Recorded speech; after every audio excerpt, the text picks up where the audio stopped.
In a previous segment, you saw us inflate about 5 or 6 different life jackets. And here's the legacy. We've got a whole bunch of life jackets that need repacking. Now, I'd love to take you through how to do each one of these because, frankly, one of these life jackets is likely to be similar to the one that you're wearing now or in the future. But we don't have enough time to do that. But I want to show you a couple of elements of repacking different life jackets. The first thing is, you have to replace the CO2 cylinder once it's been used, and you're going to go to a store and get some sort of a package like this. This has a CO2 cylinder and it has the rest of the stuff, whatever that is, for your particular model of life jacket. Now, because of the diversity of inflators and the diversity of the size of the bladders and automatic versus manual, I mean, there are a lot of choices here. So the key thing here is get the rearming kit that goes with your life jacket. And there's information in manufacturers' catalogs and online and so forth. So once we get that, let's just see what we get inside the package. I get a new CO2 cylinder. In this case, remember with this ring, the ring is in place. It's very brittle, so don't bang it around too much. But when that ring breaks, I can't use the CO2 anymore. And tucked inside here is a replacement bobbin, and it's in a little sealed case so that it's not deteriorating. Remember, this is the old CO2 cylinder with the broken ring and with a hole in the tip of it. I also mentioned that at certain marine stores, you can get a bag of parts. This is something I pushed really hard for because sometimes you don't need the whole rearming kit, but all you need is the little green pin or the little red clip or maybe a spare bobbin. So I recommend picking up a package like this, putting it with your other spare parts, and in the process of inspecting your life jacket, if you lose one of these parts, you'll have a spare baggie full. And this company is probably the most common inflator company in the US, although different inflators use different parts.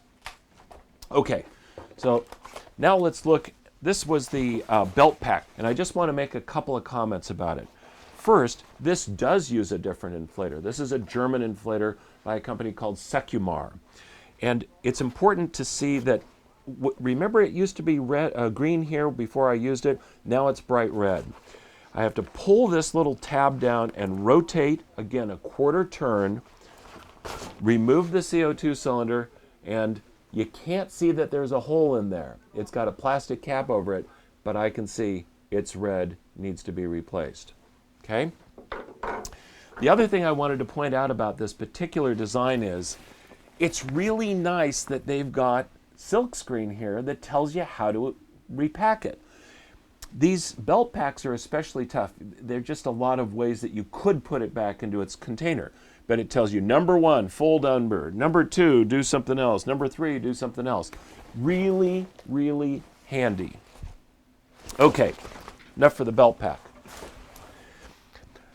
A different type of inflator is made by a Swedish company called Hammar, H-A-M-M-A-R. I mention this because they're the ones that make the hydrostatic pressure sensitive or water sensitive inflators. Now this is the jacket I've been wearing around, and the Hammar inflator is kind of tucked away. So in order to get to it, I sort of turn the jacket inside out like that. Okay? Here's the pressure sensor. The pressure has to push past a little trap door here, and it dissolves something and it inflates. The CO2 cylinder is inside the jacket. So normally you take a little key that they give you with the rearming kit, but I don't have one.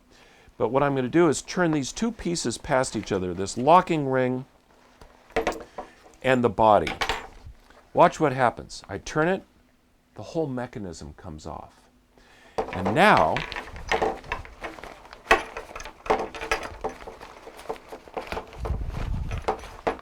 I can get the CO2 cylinder out. Okay?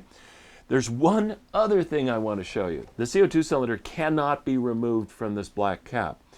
And it's really hard to see, but there's a red dot on the CO2 cylinder. So the CO2 cylinder tells me that it's been used even when it's not assembled. There's a red dot right in there. To replace the Hammar inflator, I have to replace this whole mechanism. But the advantage is that you only have to do it every 5 years.